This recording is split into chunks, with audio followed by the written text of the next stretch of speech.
ആർഎസ്എസിനെ നിരോധിക്കുമെന്ന് കോൺഗ്രസ് ഭീഷണി. കേന്ദ്രത്തിൽ അധികാരത്തിലെത്തിയാൽ ആർഎസ്എസിനെ നിരോധിക്കുമെന്ന് കർണാടക മന്ത്രി പ്രിയങ്ക് ഖാർഗെയാണ് വെല്ലുവിളി ഉയർത്തിയത്.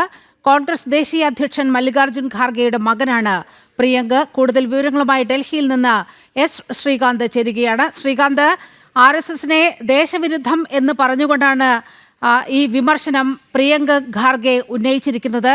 ഏത് സാഹചര്യത്തിലായിരുന്നു ഇത്തരത്തിൽ പ്രിയങ്ക് ഖാർഗെയുടെ വിമർശനമുണ്ടായത്? ഈ അടിയന്തരാവസ്ഥയുടെ 50-ാം വാർഷികവുമായി ബന്ധപ്പെട്ട് കോൺഗ്രസിനെതിരെ രൂക്ഷമായ വിമർശനം പല കോണുകളിൽ നിന്നും ഉയർന്നിരുന്നു. ആർഎസ്എസിന്റെ വിവിധ കാര്യകർത്താക്കൾ ഉൾപ്പെടെയുള്ളവർ ഈ വിഷയത്തിൽ അവരുടെ അഭിപ്രായം പ്രകടിപ്പിക്കുകയും ബിജെപി കോൺഗ്രസിനെ കടന്നാക്രമിക്കുകയും ഒക്കെ ചെയ്തൊരു സാഹചര്യമുണ്ട്.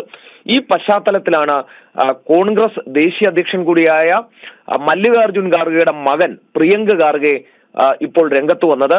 കോൺഗ്രസ് പറയുന്നത് ആർഎസ്എസിനെ അവർ അധികാരത്തിലെത്തിയാൽ നിരോധിക്കും എന്നുള്ളതാണ്. പ്രിയങ്ക് ഖാർഗെ കർണാടകയിലെ മന്ത്രി കൂടിയാണ്, കോൺഗ്രസിന്റെ മന്ത്രി കൂടിയാണ്. അദ്ദേഹമാണ് പറയുന്നത് ആർഎസ്എസിനെ തങ്ങൾ അധികാരത്തിലെത്തിയാൽ നിരോധിക്കും എന്നുള്ളത്. നേരത്തെ സർദാർ പട്ടേൽ നിരോധിച്ചിട്ടുണ്ട്, ഇന്ദിരാഗാന്ധിയും നിരോധിച്ചിട്ടുണ്ട്. തങ്ങൾ വീണ്ടും അധികാരത്തിലെത്തിയാൽ ആർഎസ്എസ് നിരോധനം നടപ്പാക്കും എന്നുള്ളതാണ് ഈ പ്രിയങ്ക് ഖാർഗെ അവകാശപ്പെടുന്നത്. പ്രിയങ്ക് ഖാർഗെയെ സംബന്ധിച്ചിടത്തോളം ഒരു തമാശയുണ്ട്. അതായത് കർണാടകയിൽ അദ്ദേഹം അറിയപ്പെടുന്നത് സോഷ്യൽ മീഡിയ മിനിസ്റ്റർ എന്ന പേരിലാണ്. അദ്ദേഹത്തെ സദാസമയവും സോഷ്യൽ മീഡിയയിൽ മാത്രം കാണാൻ കഴിയുന്ന വ്യക്തി എന്നാണ് കോൺഗ്രസ് അധ്യക്ഷൻ മല്ലികാർജ്ജുൻ ഖാർഗെയുടെ മകനെ അവിടെയുള്ള കോൺഗ്രസ് നേതാക്കൾ തന്നെ വിശേഷിപ്പിക്കുന്നത്. സോഷ്യൽ മീഡിയയിൽ പോസ്റ്റ് ഇടുക, അതുമായി ബന്ധപ്പെട്ട് സോഷ്യൽ മീഡിയയിൽ തർക്കങ്ങൾ ഉണ്ടാവുക, ഇത് മാത്രമാണ് അദ്ദേഹം ചെയ്യുന്നത് എന്ന ആക്ഷേപം പരക്കെയുണ്ട്.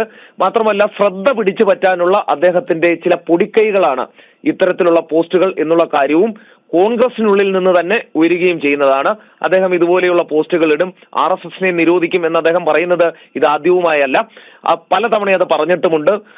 അത് അദ്ദേഹം ഈ സോഷ്യൽ മീഡിയയിൽ ഇത്തരം പോസ്റ്റുകൾ ഇട്ട് ശ്രദ്ധ പിടിച്ചു പറ്റാനാണ് നീക്കം നടത്തുന്നത് എന്നാണ് മനസ്സിലാവുന്നത്. മല്ലികാർജ്ജുൻ ഖാർഗെയുടെ മകനായിട്ടും കർണാടകയിൽ ഈ പ്രിയങ്ക് ഖാർഗെക്ക് മതിയായ ശ്രദ്ധ കിട്ടുന്നില്ല എന്നൊരു കാര്യമുണ്ട്. അവിടെ DK ശിവകുമാറും സിദ്ധരാമയ്യയും അടക്കമുള്ള അധികായന്മാർ കോൺഗ്രസിന്റെ നേതാക്കളായി അവിടെ ഉള്ളപ്പോൾ പ്രിയങ്ക് ഖാർഗെ, മല്ലികാർജ്ജുൻ ഖാർഗെയുടെ മകന്, കോൺഗ്രസ് ദേശീയ അധ്യക്ഷന്റെ മകന് അവിടെ കൃത്യമായ സ്പേസ് ഇല്ല എന്നുള്ളത് കൂടി കണ്ടറിയേണ്ടതാണ്.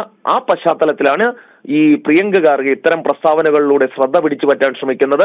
BJP അത് നിലവിൽ അതിനോട് പ്രതികരിച്ചിട്ടില്ല. അർഹിക്കുന്ന അവജ്ഞയോടെ തള്ളാറാണ് സാധാരണ പതിവ്.